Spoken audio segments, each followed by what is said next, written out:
Hola a todos, bienvenidos a mi canal. Es un gusto tenerlos otra vez por aquí. Y el día de hoy les quiero compartir una reseña acerca de un libro que me ha encantado, que me pareció espectacular y me atrevo a decir que es el mejor que he leído este año. Los pecados de Inés de Hinojosa, de Próspero Morales Pradilla.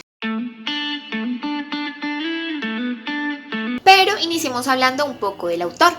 Próspero Morales Pradilla, un escritor, periodista y diplomático colombiano, autor de la novela histórica Los pecados de Inés de Hinojosa, La mujer doble, Perucho, Masacá, entre otras.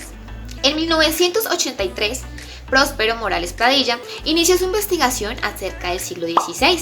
Se consultó los cronistas de la colonia y buscó toda la vida, obra y milagros de personas durante esta época, además de consultar las formas de vestir, costumbres y la forma de comer de las personas en este periodo. Después de 3 años de investigación y después de más de 580 páginas, Próspero finalizó su obra y nos entregó la historia de Inés de Hinojosa, un reflejo de la hipocresía de la humanidad durante la época de la colonia. Los pecados de Inés de Hinojosa se publicó en 1986. Su éxito comercial se compara al de La Vorágine, La María, 100 años de soledad. 2 años después de su publicación, es decir, en 1988, el libro se adaptó a la pantalla chica colombiana.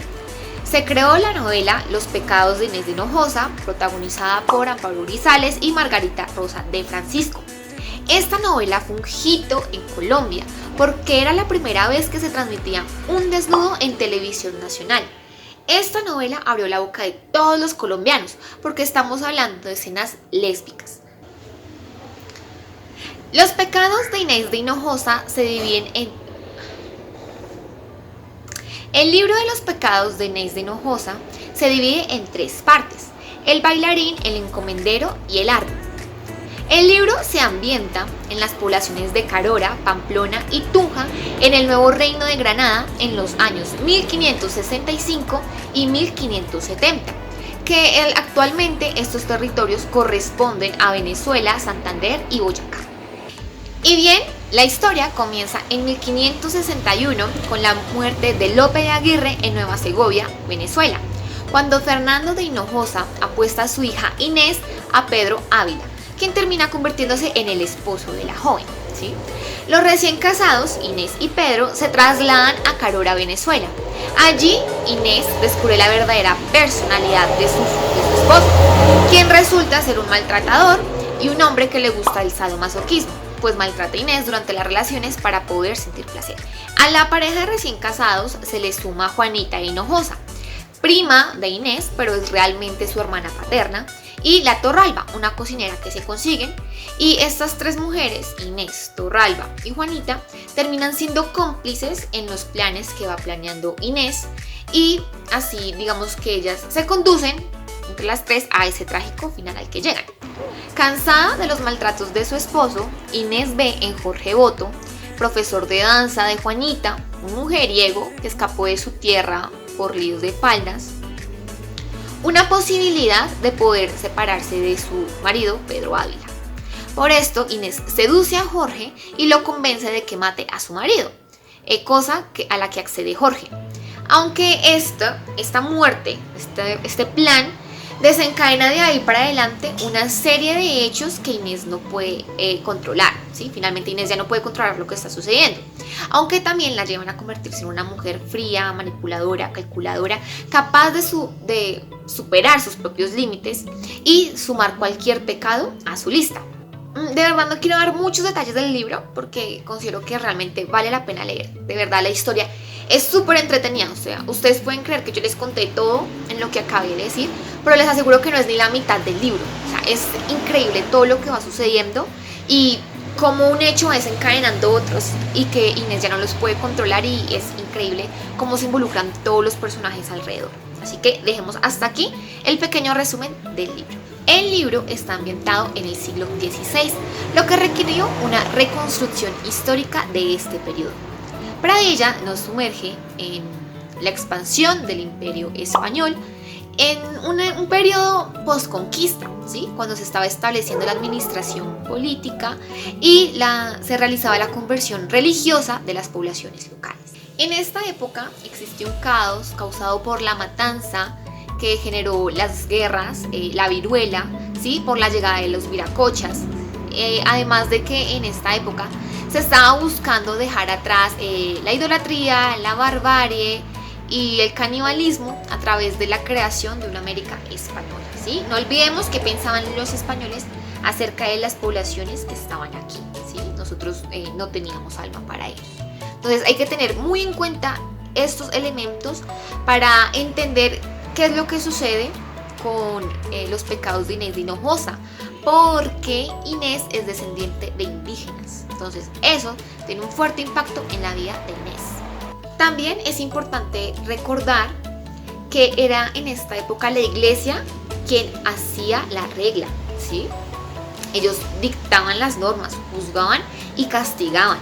En el caso de las mujeres, ellas debían depender y obedecer a sus maridos y a sus padres, porque se supone que estas dos características las mantenían a ellas libres o lejos del pecado y las transgresiones. Así, en este contexto surgen o se plantean los personajes, quienes hacen orgías, huelen a sexo, planean asesinatos, son mentirosos, son hipócritas, lujuriosos, buscan satisfacer sus propios deseos, y todo esto muestra como la hipocresía de la sociedad de esa época, ¿sí? Estamos hablando también un poco de que este libro habla acerca de la libertad sexual, en este caso pues de Inés. Juanita e Inés son conscientes de su belleza, ¿sí? De su atractivo, y se valen de eso para lograr lo que quieren y satisfacer sus deseos. Lo que me encanta es que ellas como mujeres en esta época invierten los roles, o sea, se supone que las mujeres son las que tienen que ser sumisas, y no, ellas no lo son, es todo lo contrario. Ellas doblegan la voluntad de los hombres y los llevan a hacer lo que ellas quieren, y eso es increíble.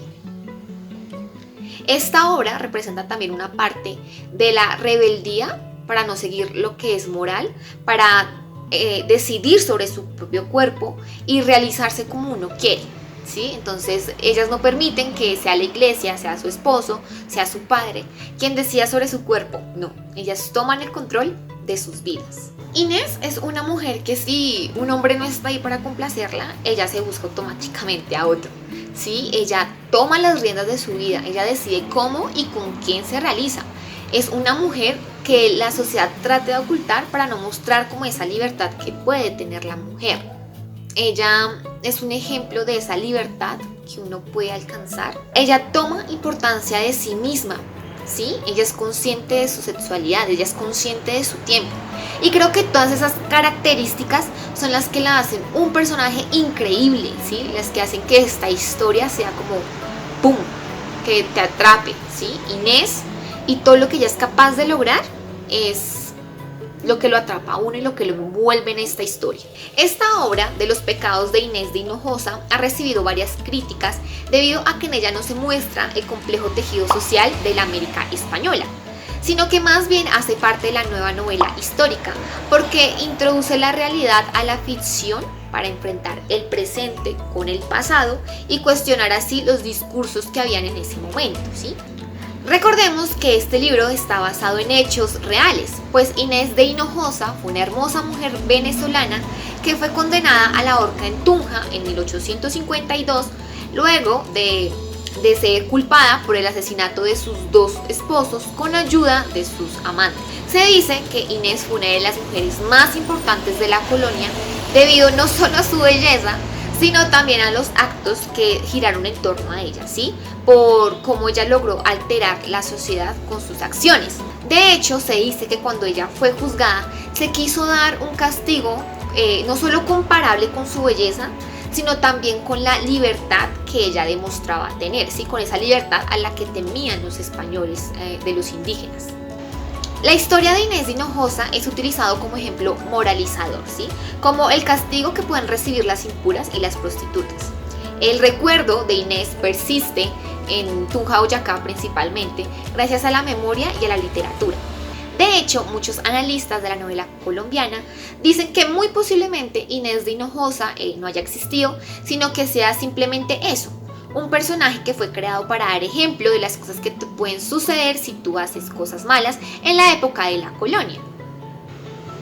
Aunque muy probablemente para otras personas que hayan crecido con esta historia en estos territorios, esta historia sea algo más y realmente Inés sí sea una persona que haya existido. Digamos que hay un debate ahí presente. Y ya para finalizar, creo que lo que más atrae el libro es el suspenso entre los personajes, ¿sí? El querer saber qué va a suceder si descubren esto, cuando todo se empieza a destapar en Tunja. Entonces esas cosas son las que lo atraen a uno. ¿Qué va a pasar después? Adicional, pues la vida sexual de las protagonistas, como esa liberación de ellas, el humor que tiene también el libro es muy atractivo, su argumento, el modo en que suceden las cosas, hacen que uno realmente se enganche con el libro y lo quiera seguir leyendo. Además, lo que más me gustó es cómo se van dando las cosas unas tras otra de forma pausada, coherente, que nada de lo que pasa en el libro es forzado a que suceda como pasa en otras historias, ¿sí? Entonces, cuando uno menos se da cuenta, los personajes que tienes al final del libro son completamente diferentes a los que habían cuando empezaste a leer. Eso es lo que realmente hace de esta obra algo muy bueno y creo que son los motivos principales por los cuales me gustó. Ya para cerrar el video, esta novela histórica me gustó muchísimo. Realmente recomiendo mucho este libro de los pecados de Inés de Hinojosa. Me divertí mucho, me enganché con él, lo leí en menos de nada, o sea, fue muy rápido porque realmente quería saber qué sucedía, quería conocer el final de los personajes y aparte no es aburrido, o sea, realmente es un libro al que vale la pena dedicarle el tiempo. Así que los invito a que lo lean, a que lo disfruten, a que en verdad se enganchen y pues disfruten de este libro ambientado en la Colombia del siglo XVI porque es realmente muy interesante. Y ya saben, chicos, si les gustó este video pueden suscribirse a mi canal para ver otros contenidos, pueden darle me gusta si les gustó y si no, pues está perfecto, maravilloso. Recuerden que pueden seguirme en mis redes sociales, ahí yo estoy publicando información acerca de libros. Entonces ya saben y espero que nos podamos ver en otra oportunidad.